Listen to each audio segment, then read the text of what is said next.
This is episode 20 of the Real Estate Braddahs, December 2019. In Hawaii, there's so much to do. There's hula, there's surfing, and real estate too. We just two local guys with so much to say. So listen to the Real Estate Braddahs today. For your monthly Oahu statistics. Just wanted to congratulate this month's winner for the $20 Amazon gift card. It goes to Carol. Thank you for everyone for listening, for your feedback, for your comments and your shares on Facebook.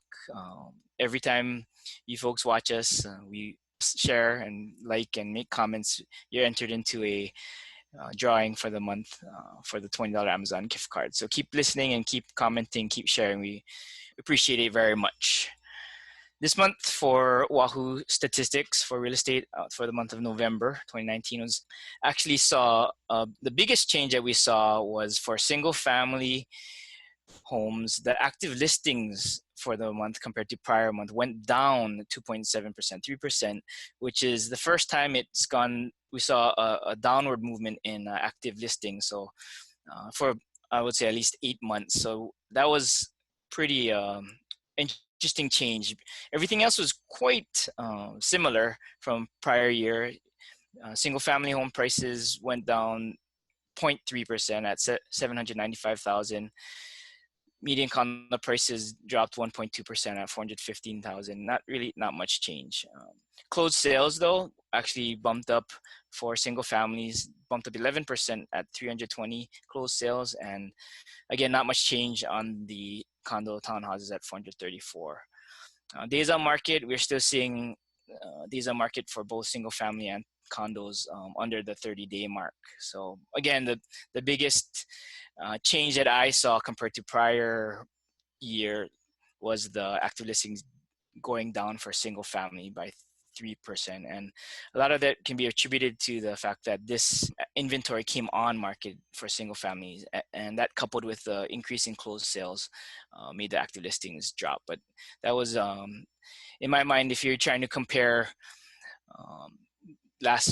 this month compared to last year, and you say who's the winner, the sellers or the buyers, I think the sellers were the winners for the single family, and the buyers were kind of the winner for the condo prices.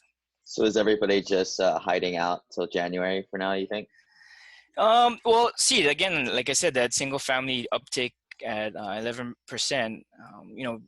we talk about the interest rates being so low again, right? Feds didn't raise it again. And again, real estate is local. So it just depends on where you're playing. But if in this, I'll say macro, but Oahu wide, it actually kind of swung a little bit towards the seller's market again for the single family. So that's kind of interesting. I thought that's the first time in a while that we see this is an article that my tax CPA sent over my way. I talked to my tax CPA and tell her about potential investment types that we want to get into. So I had mentioned to her conservation easements, and I haven't done anything and I haven't looked into these, but after mentioning to her a while back, she ended up sending me this article. It was from Reuters, and it just was saying that IRS is starting to crack down on abusive syndicated conservative easements. And I guess what they're saying is that there's potentially inflated deductions, and as well as hundreds of partnerships and investors involved. So the IRS they're looking into the promoters, appraisers, tax preparers, and others that could be involved potentially in these abusive syndicated conservation easements. But anyway, the point is, to me, is you should be working hand in hand and get this value add from your team, your CPAs, your attorneys, or whatnot, and have these discussions with them if you're going to do these things, and hopefully they'll give you these tidbits here and there. Like I said, I wasn't planning on doing any of these investments, but she sent it over my way just to let me know, And again, I'm not saying don't do these kind of things. Just as an example of how you can get value add from your these service providers that you're paying for. Yeah, and for those of you guys who don't know what conservation easements are, it's basically a tax deduction. But if you're smart about it, when you donate this land and you designate it a conservation easement area so that you can never develop on it, you value add it at a higher clip. So a lot of guys doing this at the optimizing it but not abusing it are going all the way up to 5-1. So if they put 10 grand to a conservation easement, they're getting a 5-1 bonus. So $50,000 deduction on their taxes. This is exactly what Donald Trump was doing with golf courses. He designates the area around the golf course as a conservation easement to offset his taxes. I guess that segues right into what I wanted to talk about next, which was, we got 19 days till 2020, right? Exciting. So, now is the time for a lot of people to, sometimes people do it after New Year's or after Christmas, but why not start now when you still have time to make these decisions that will affect your 2019 tax year, right? So one thing a lot of people do is set goals for next year, right? Kind of common to set your health goals, your financial goals, or maybe your long-term career goals. Also, your family and relationships. I think Lane, you had mentioned, I was listening to your other podcast, you're talking about spending time with your significant other, and you guys use the gift card or a $100 gift card, right? Not taking for granted your family, and also setting your spiritual goals. And I think Lane and you and I talked about potentially we can having a goal setting seminar attached to one of these things in the maybe in January, maybe after the January seminar, we might look into that. That would be fun. Year-end tax planning, right? If you have a CPA, contact them now because you can still take deductions or in 2019, right? If you don't have a CPA, find one. The worst horror stories is when my CPA is like, yeah, it's just before filing time and these people are reaching out and, my tax CPA complains to me about it. Another thing is reach out to your financial advisor if you have, if you're paying for a financial advisor. I actually have one and I met with her last week, I believe. So, meet with them, talk about long-term goals if they changed. If your own planner, take a look at your own portfolio or stock portfolio and see if what changed in the past. Because throughout the year, as if you have dividend reinvestments or different stocks and bonds, or your stocks maybe have appreciated or depreciated, it's time to rebalance it to what your goals are, right? Same thing with your real estate portfolio. If you're an investor, now's the time to take a look at that, see if there's anything. Might be a little bit late because it's a little hard to do real estate transactions with the time frame now, but why not look at it now, right? Also, some people, or they fail to look at your debt portfolio. Now is a good time. Maybe you can do some debt consolidation. See if you have outstanding credit card bills that you can roll into your HELOC or put into a new credit card loan, something like that. But I don't think about those credit card bills because we Lane, I think you and I we like to keep those credit card bills paid off. But I think it's worth mentioning because there might be listeners out there who are writing that credit card debt and just paying the minimum payments, which I don't think is a good idea. And lastly, I guess one thing to look at is your trust documents. Good time to see if it's time to update your trust documents. I put on the bottom kodomo no tame ni, which means in Japanese it means for the sake of the children. So it surprises me sometimes when I talk to fellow investors or just friends and they may or may not have children, but if they do, the first question I always ask is, oh, so do you have a trust? For me, as soon as we found out we were having our first child, we actually created a trust document. So, and actually next week I'm gonna go see our trust attorney to see if we need to make any changes and update them. And it's always a good idea to revisit those documents to see if anything has changed and you need to make any updates. If you have a will, you don't want a will because it's going to go through probate, and that's what everybody's going to get. Yep. That's your money. So You you need a trust. Yeah. And if you It'll, guys need a referral, let Dean or I know. yeah, You gotta get that fixed. yeah. And then not only that, but when it goes to probate, it takes a long time, and everything is public. And there is a designated fee that comes out of it. Usually it's anywhere from like a few percent points all the way up to 10%, depending on the size of your trust. Yeah, yeah.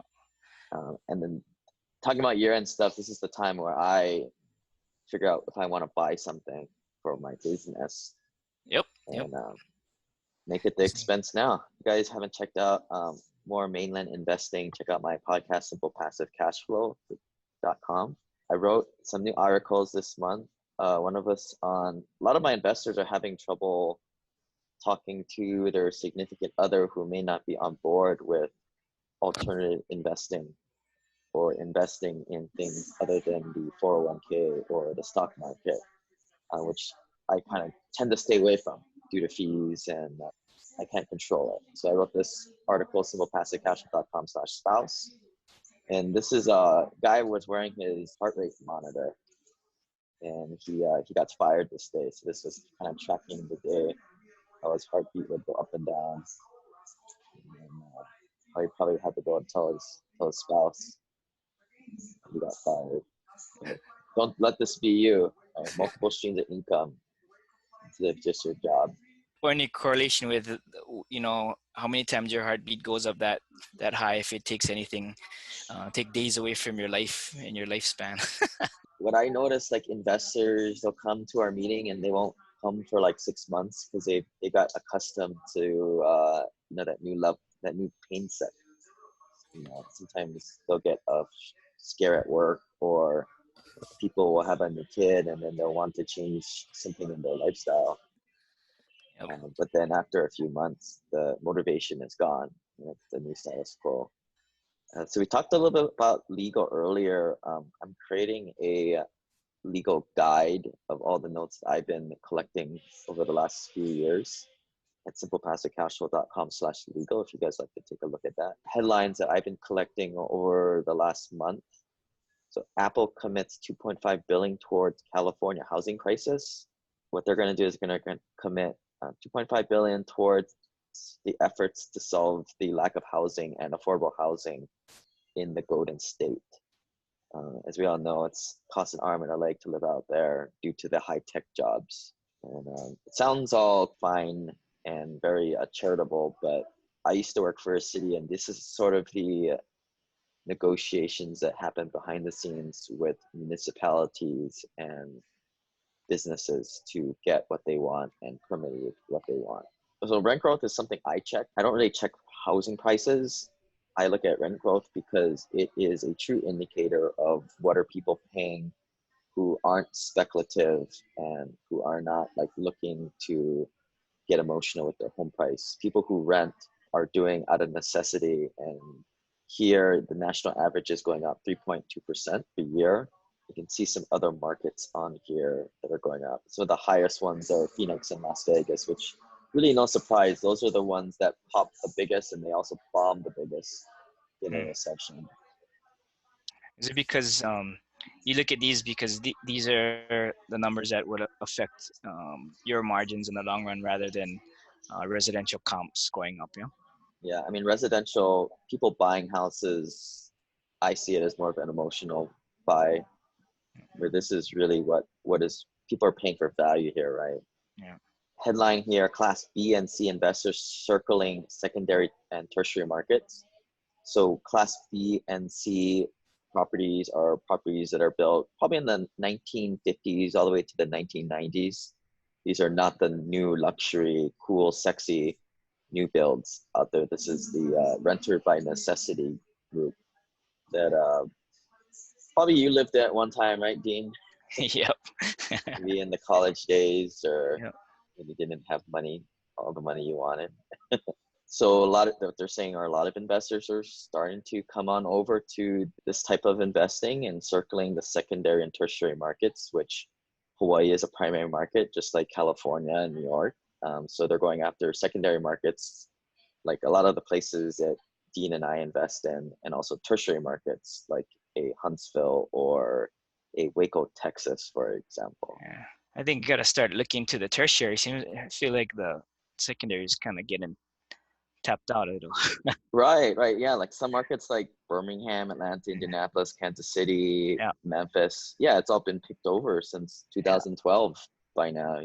Like you said, KC, the retail inventory, it's all kind of caught up, kind of like how Vegas was, 4 years ago, where you just kind of, and now you're kind of wondering what it's gonna do, because in my mind it's kind of like it's reached an equilibrium, right? So is something gonna change it now? Because in my mind, if a place, one of the secondary markets that have reached equilibrium, then it's kind of not a place to play, because we're not gonna have that cash and cash return that we've so used to getting now. Yeah, but then, tertiary markets are scary because you don't have the abundance of property managers or vendors. Yeah. Yep. There's not everybody, there's a lot more tertiary markets and secondary markets. And the hit against tertiary markets is that some tertiary markets are just rising with the tide. Yeah. And it's sort of hard to tell. Yeah.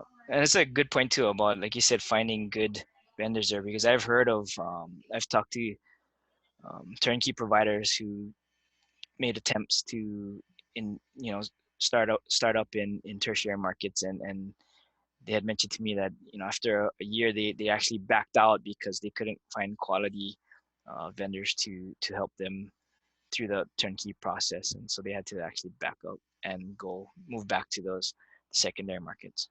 Right. Kind of like what, Little Rock? Is that an example of a tertiary market This you one hear about was now? I heard of that one, but I haven't played there or looked into that one. This is like in Iowa, Davenport. Okay. Yeah, that's a tertiary market. Up on the screen now, I have some summary from the 2019 third quarter U.S. multifamily capital markets report. They go over sales volume, cap rates, rent growth, etc. A lot of it's macro data, so it's kind of taking some data from the national standpoint. I always say, figure out where you're investing and kind of key in on what's happening there. But again, they're kind of quoting that the annual effective rent growth is increasing 3.2% nationally. Here's a headline on if you guys are into Airbnb and short-term rentals. Another reason why I don't like this type of investing: Jersey City joins the pushback to block Airbnb. So the new rules in Jersey City bars renters from listing their apartments on the site, as well as owners who don't live on site. Anything you hear about this short-term rental in Hawaii lately? And everybody's very emotional about this stuff. Yeah.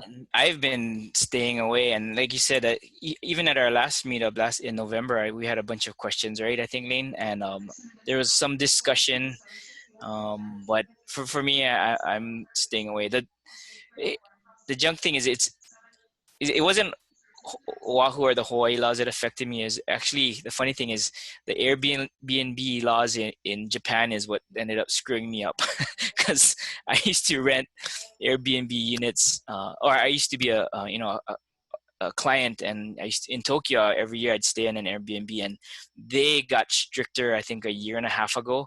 So in Tokyo, where I used to rent an Airbnb unit, like every year we'd go to the same spot. It's dropped off, and actually the number of Airbnb units in Tokyo has drastically been reduced because of their restrictions, kind of similar to what happened to us here in Hawaii. Yeah, I'm actually going to Japan soon, and I'm staying in an Airbnb. But when I was looking at it, it looks like certain parts of Tokyo they allow it, other parts they don't.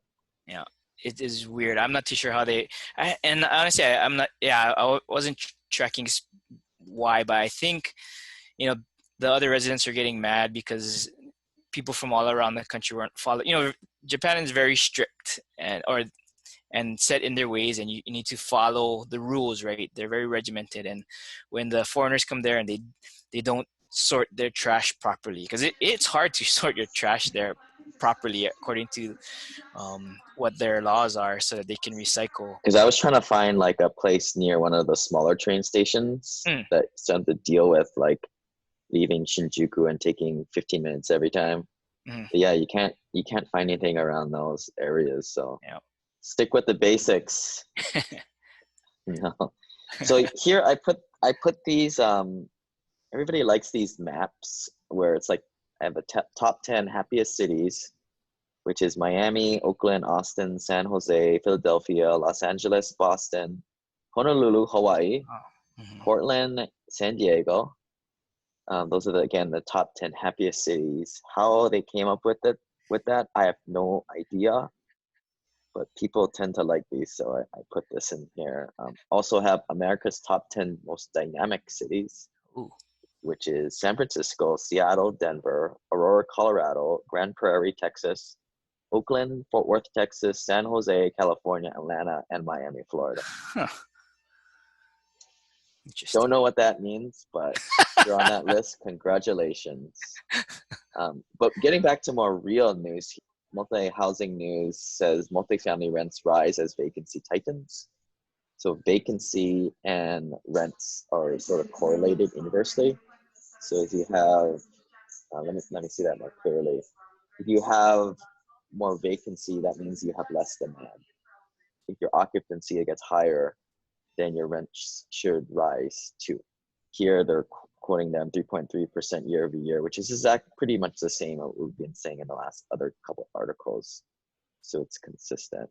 3% is usually what is said to be inflation, even though there's this website out there, Shadow Statistics, Shadow Stats, Mm.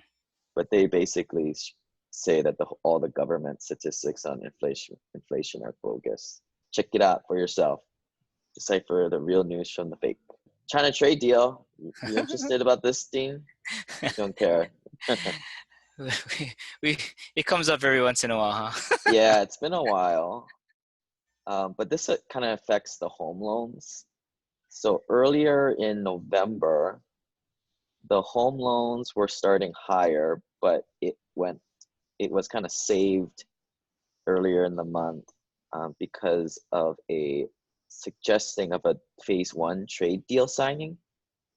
So the bond and the home loan rates like this bad news. So it's kind of like a disruption or delay to the trade signing was the reason for the rates to improve off the worst levels midweek. Word that both the US and China would roll back tariffs as a deal gets put together was very good news, which pushed the stocks to all-time highs at the expense of the bonds and the home loan rates. So loans are on the same level as they were back in July 31st when the Fed cut the rates. First time in 10 years. We don't have too much co-working space in Hawaii, do we? Only like we don't have WeWork, but we have the hub. Yeah, in Kakako, there's a couple, yeah, I think. To me, it seems like they just like have a business and they go out of business. That's just my observation. Kind of a faddish thing. Here's a graph of showing the market vacancy rate of this co-working space, and it is inversely correlated with the percent co-working. So on here you have Manhattan and Brooklyn, the New York type of markets who have a very good demand for this type of properties. I was recently in Seattle at a WeWorking.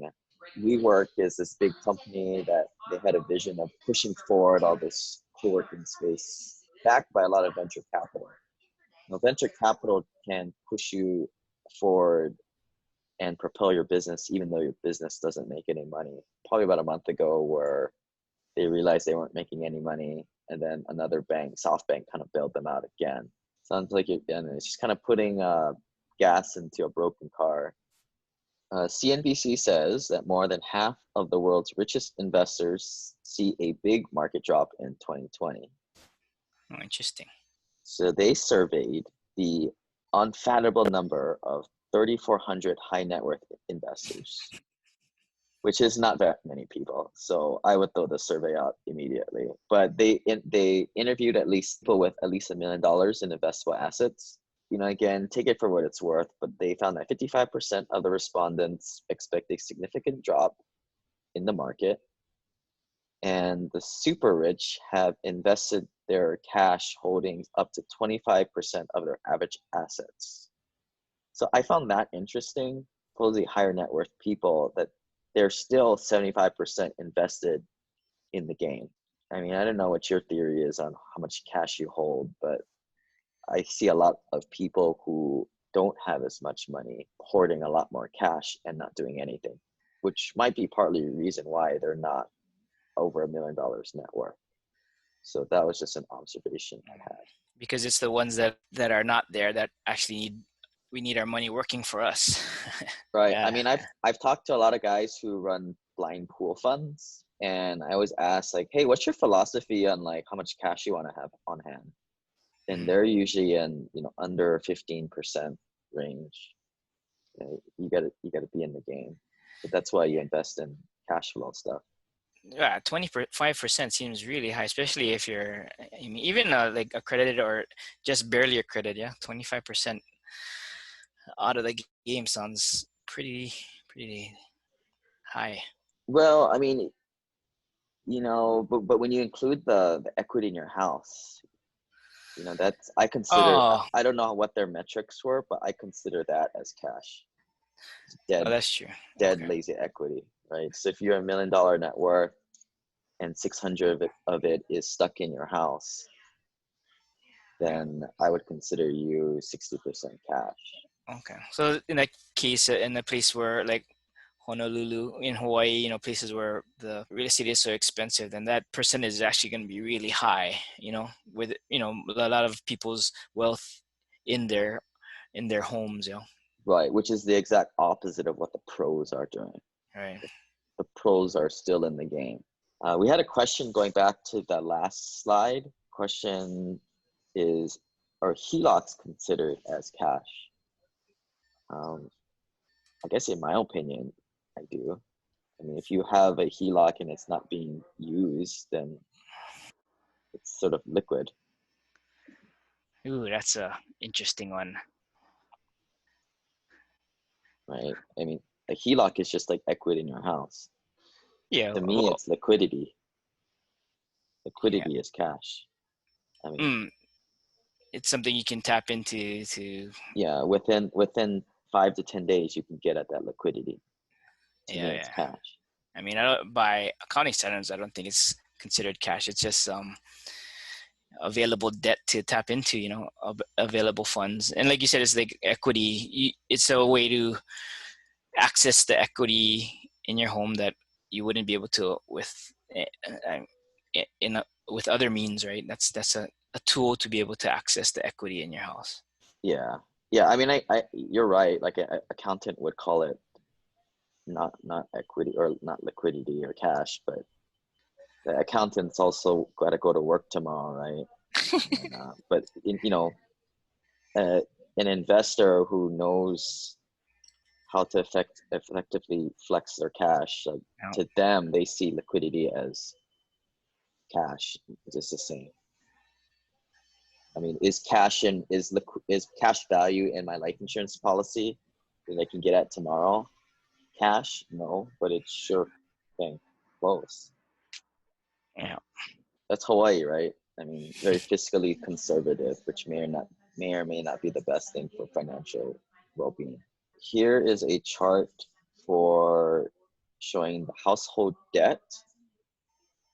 It is peaked in 2009, but it has recently gone down to lower levels in the recent years, which is kind of surprising to me.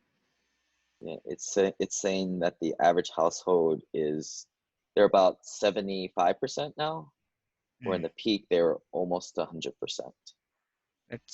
That's a little comforting for me, because I felt that like you said in the past at the peak where everyone was like so over levered and people were just banking on debt, whatever it may be, credit card debt or whatever, and like living the life and buying up things that they probably couldn't afford. So it sounds to be a little bit more balanced now, more healthy.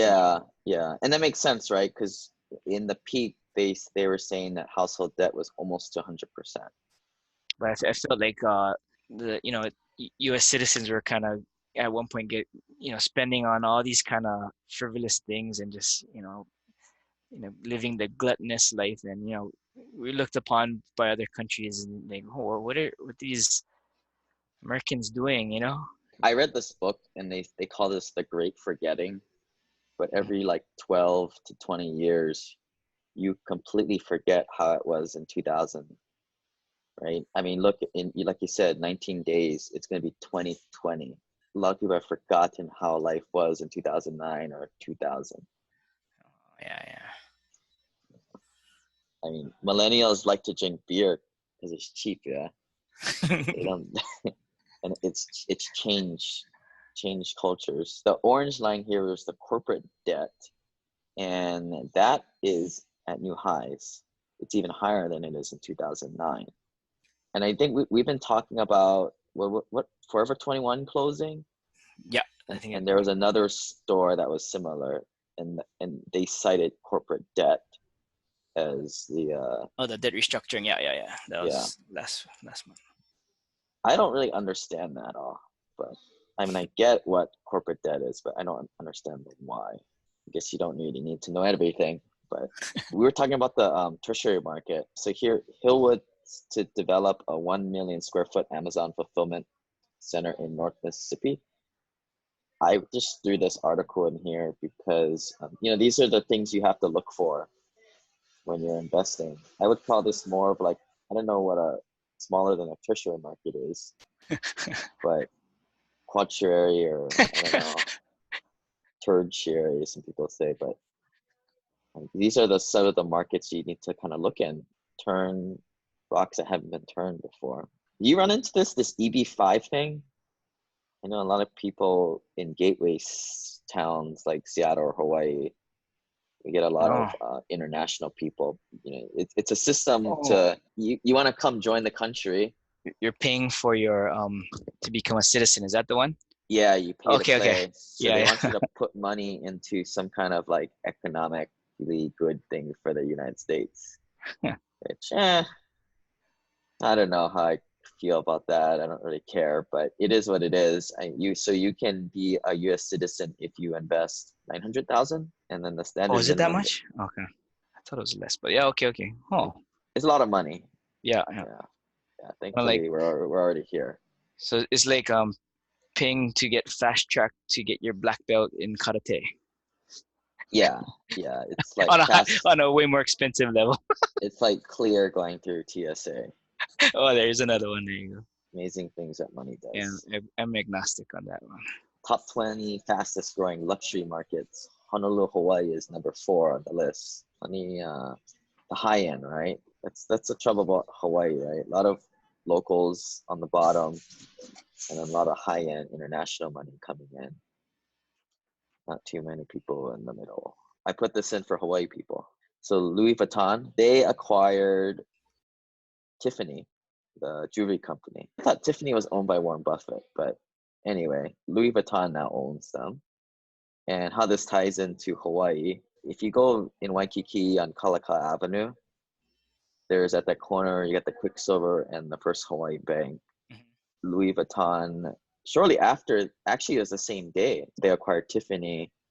They made some more moves. They acquired the 2 occupied retail assets that Quicksilver is and the First Hawaiian Bank. That means they have their forecast, their long-term forecast is pretty bright for our tourist industry in Waikiki, huh? I guess. I don't know. I haven't thought about it. But yeah, it sounds, they're not obviously not keeping money in cash, right? Making moves. They're ballers. So affordable remains the number 1 concern of millennial renters. So we have some of the top excuses. Why do they plan to always rent? Number 1, with 69%, is obviously they can't afford to buy a house. 40% said they like the flexibility of renting.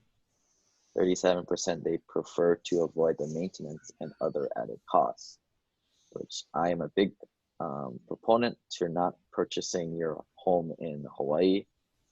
Instead, rent and invest your money and buy real estate. Not everybody has, the ability to balance their budget and save. So they asked a different question: why are you waiting to buy? And again, this is asking of a millennial. They said oh, I cannot afford it. I am not ready to settle down yet. And 24%, the minority said, I'm waiting to be married or with a long-term partner, maybe to split the bill. I read this book this past month, The Richest Man in Babylon. How was it? It was super boring. Super boring. I'm sure you've heard of this book, right? Yes, I have. Yes, many a time. Yeah. Have you read it? Was that the guy that ran into the different vendors? Yeah, maybe. It's written in like Old English, kind of like the Bible. So it's incredibly boring. And like sometimes I just space out. I only read the first like quarter of it or third of it. Basically, here's the gist of it. You don't need to read it. Like this guy, he goes to the richest man in Babylon as sort of his mentor. And he's like, hey man, like how do you get rich, right? How do I get out of the rat race? Yeah. And the rich guy is like, just take 10% and just put it aside. Right? Don't be like everybody else and spend all your money. And take the 10% and buy stuff that makes you money. You know, obviously it's the whole talk about buy assets, right, that produce money, whether that be real estates or businesses. So what he does is he's like, oh, okay, you know, I'm gonna go talk to the blacksmith I heard he's doing some deals in spices, you know, and he's gonna make some money. And then like the old man is like, yeah, I mean, that's a good idea, you know, at least you're not blowing it on some Nikes or something like that. But what the heck are you betting on the blacksmith? What the heck does he know about spices? So I think he lost the money in that thing, but he won a good lesson there. You know, you just gotta go into deals, right? That's the lesson learned. Or the richest man in Babylon says, like, it's amazing. Like, that's why all the wealth gets collected by the few. Never gonna have the perfect information, so you gotta take the leap, huh? Yeah, and they also said something about like kids. Like there was some commentary about like passing your money off to your heirs. I don't know. If you're interested in that, you should read it. But I lost interest in this book. I give it 2 stars. So here are some more articles you guys can read. Again, we do this in video form too, so we have all the graphics if you guys can check out later. But anything else you're working on, Dean? Pretty busy on the real estate side. For this time of year, usually, you know, getting ready to go on trips, but kind of busy on the real estate side. Also, still actively looking for investments. Now is, you know, a great time, especially with, you know, cyclically a lot of times people are going on trips and not thinking about either moving, buying, or selling. So the investment side locally, I'm actually semi-actively looking and, you know, viewing some properties just to see if they make sense for me or my investors.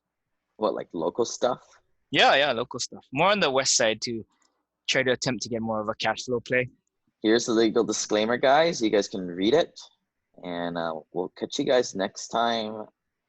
What did I say? January 8th? January 9th on Thursday. Thursday. Yep, at the Keller Williams Honolulu office. We'll be in person. Sorry if anyone showed up and we weren't there, but I think about a week ago we made it.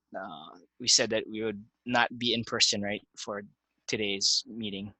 Yeah, you guys gotta join the email list. That's the only way you're gonna get the best information. Yeah, and we'll do that goals seminar too. We can do that on January 9th. Yeah. After this one, okay, yeah, that sounds fun. I'm looking forward to that too. Okay. All right, everybody. We'll talk to you guys next time. Yep. Thank you. Aloha. Bye. A free real estate investing group. Check out reialoha.com.